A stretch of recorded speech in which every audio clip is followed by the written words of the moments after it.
Welcome to FRE Lunch, the official podcast of the Food and Resource Economics Department at the University of Florida.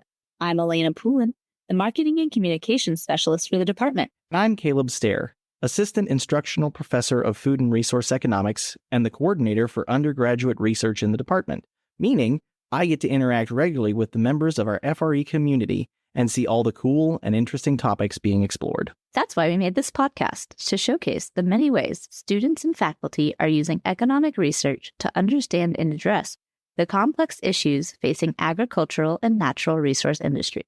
From fins to fisheries, sharks are always a hot topic during these warm months. They are a cultural icon, with things like Jaws and Shark Week on TV contributing to their allure. Sharks are a vital part of our ecosystem, and they have fantastic adaptations that capture human imagination and solidify their status as apex predators. With over 500 species, from the small dwarf lantern shark to the enormous whale shark, there is much curiosity and interest.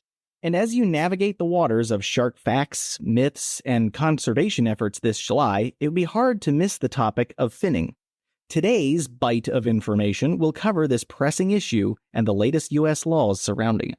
Whether you're a fisher, marine biologist, or just someone who thinks that Jaws is a misunderstood hero, we've got something in this episode for everyone.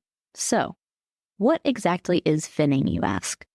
Finning is the act of taking a shark, removing its fins, which are the most valuable part of the animal, for sale, and then returning the animal to the water where, without its fins, it will be unable to survive. As part of the efforts to halt this practice, the United States has adopted policies which make it illegal to profit from shark fins.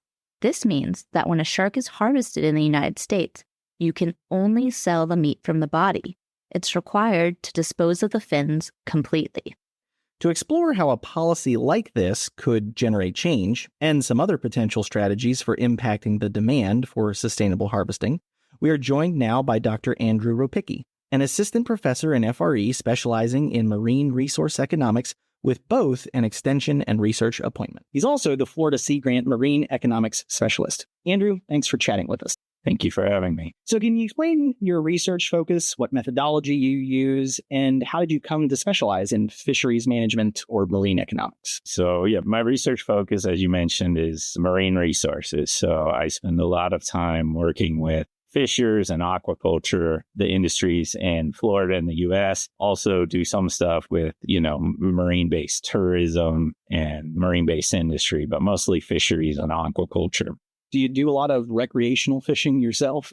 I do. I'm a terrible fisherman. I don't go and fish with any of the commercial guys I know because they'd probably stop listening to me if they saw me trying to catch a fish. So no, not too much of that. So you know what they say, those who can't do research. Yep, exactly. So we're talking about shark finning and how these laws might impact Florida. What are the sharks that we're seeing caught in U.S. waters? It's kind of all over the place. Here in Florida, when you look at the data prior to the most recent changes on the law, species that were commonly caught included blacktip, sandbar, Atlantic sharpnose, bull, shortfin mako, and lemon were some of the ones you'd see frequently in Florida commercial Atlantics.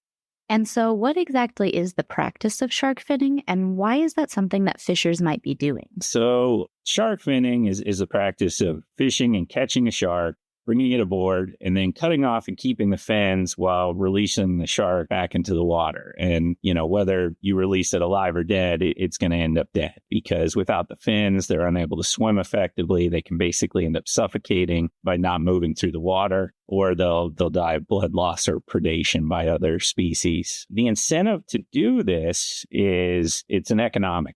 And it's basically there's a large difference in the value between shark fins and shark meat, the rest of the shark. Shark meat is a very low value product. The shark fins are extremely valuable. Processed and dried shark fin can be worth $500 to $700 per pound. And one thing I would say is while we're talking about finning, I work extensively with Florida commercial fishers, and I've yet to speak with or meet one that advocates for shark finning. Commercial fishers, in my experience, are some of the strongest advocates for efficient use of fishery resources. And they generally hate the idea of wasting the majority of the shark just to harvest the fin. So while they do want to be able to sell that fin, it's a high value product, they also want to sell the meat that comes with it. So you were talking about how this is an economic issue. Do we know anything about the market for shark fins, like where they're going, where they're coming from, that sort of thing? Yeah. Stepping back, why do people want shark fins? What's the end product? And the biggest one is it's used to make shark fin soup, which in parts of Asia is associated with wealth and prosperity, and it is consumed at special occasions like weddings, business meetings, things like that. Additionally, shark fin is also used to a much lesser extent in medicinal treatments, supplements, cosmetics, things like that. But it's really the shark fin soup that drives the demand. The market data isn't great. We have some trade data associated with this fishery, and production for the shark fishery is truly global. I mean, they are caught lots of places around the globe. And what happens is there's minimal processing of the fins where they're first caught, and then they are shipped to Asia, 3 major centers for trade are Hong Kong, Singapore, and Taiwan. And then they undergo further processing and are either consumed locally or re-exporting. And, the last few years that we have data for, China was the largest importer of fins, and Spain was the largest exporter. Recently, the U.S.'s role has kind of shrunk due to legislative changes, both at the state and more recently at the federal level. But prior to that, the U.S. was a major supplier of shark fins. So it would be one of the top 10 exporters, generally speaking. One of the other things we know about the market for shark fins that gets to our problem with finning is that generally the most valuable fins are associated with the larger shark species. And at the same time, those larger shark species have the lowest shark meat value. So you really compound the problem of that, economic incentive to keep the fin and get rid of the rest of the shark. And that, not only is it a bigger shark, but you get less per pound from it. You were mentioning how maybe the situation has changed for the U.S., and this is not exactly the first time that there has been a discussion about laws regarding the conservation status of sharks. I suppose since, Shark Week came around, the general public is more aware of conservation efforts for sharks. I think since 2000, it's been unlawful to possess a shark fin in U.S. waters anyway without the corresponding carcass. And then in 2010, they now required sharks to be brought ashore with its fins still attached. So it couldn't be separate shark and fin, but we brought them in. It had to be still attached to the shark. Then there's the most recent one in 2022. How is that one different than those previous two? Yeah, so like you said, the 2000 ban and the 2010 update had different goals than the most recent one. The 2000 ban just made shark finning illegal. You could not take off the fin and throw the shark back. You had to bring both in, and that stopped the practice of finning in the U.S. And the 2010 change was kind of more of a fishery management thing. It was more wanting for the fishery managers that manage these stocks of sharks in U.S. waters. They wanted a better understanding of what was being brought in, and it was kind of hard to piece together the difference. You bring in these fins and you bring in these sharks and what belonged with what. So by requiring them to come in whole, they got a better picture of what was being harvested. Those were designed for better management and stopping finning.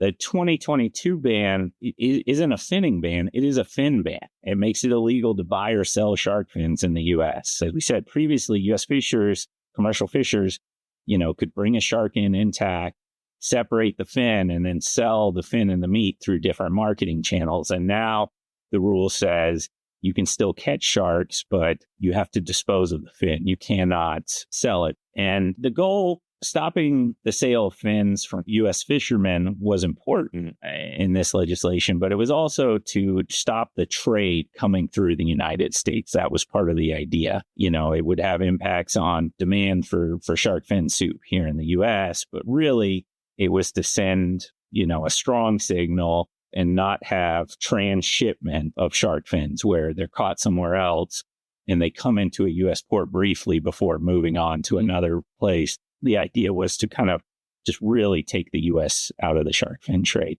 So to put a dent in the global shark fin trade, you catch a legal shark now, bring it in, somebody takes off the fins then and incinerates them or something like that. Yeah, how it's being enforced is interesting. The idea is fishers can still land sharks, but but you cannot detach and trade the fin. And NOAA, which is the National Oceanic and Atmospheric Administration that manages these fisheries, is trying to step up enforcement. And they have had a couple of high-profile actions where they've confiscated some dried shark fins they found. But unfortunately, since the new ban went into place, there have been, at least anecdotally, some news reports indicating that shark fins are still moving through U.S. ports. And undercover journalists have found restaurants in the U.S. that are still selling shark fin soup. I mean, they had to basically say that it wasn't on the menu. You had to get past that, but they were able to get shark fin soup at a restaurant. So if it's still being served, albeit on this secret menu, there's still a demand. What are some of the other ways that you can affect the demand for a product? Yeah. So if you want to get away from the idea of a ban, what are the other ways to stop shark finning or lessen issues with declining shark stocks around the world? And you can really do two things opposed to a ban. You can try to, as you said, decrease demand for the product through marketing or educational campaigns and environmentally friendly substitutes. Or another route they can go is educating consumers on the negatives associated with the parts of the supply chain where you have finning and you have people harvesting sharks from stocks around the globe that are in bad shape and the species in danger in that area, and give them environmentally sustainable alternatives. And we've seen this in fisheries before with what we kind of describe as eco-labeling. One of the famous examples is dolphin-safe tuna, the switch from changing the way we harvest tuna to have a lesser effect on dolphins. And if you take a few steps, you get a little stamp on your can of tuna that says dolphin safe, and the consumers can make their mind up. We've also got a group called the Marine Stewardship Council that will certify certain seafood products and fisheries as being sustainable and not having a negative environmental impact. And for sharks, this type of strategy could be something you could have a no finning lake, or it could be harvested from sustainably well-managed stocks, not from threatened or endangered species, things like that. On the other end of the spectrum, decreasing demand for the product, China's had some success with this. There was a former NBA basketball player, Yao Ming, who's from China, who took part in this really big ad campaign, kind of talking about the problems with shark fin soup. And there's some evidence that it led to a large drop in Chinese consumption of shark fin soup.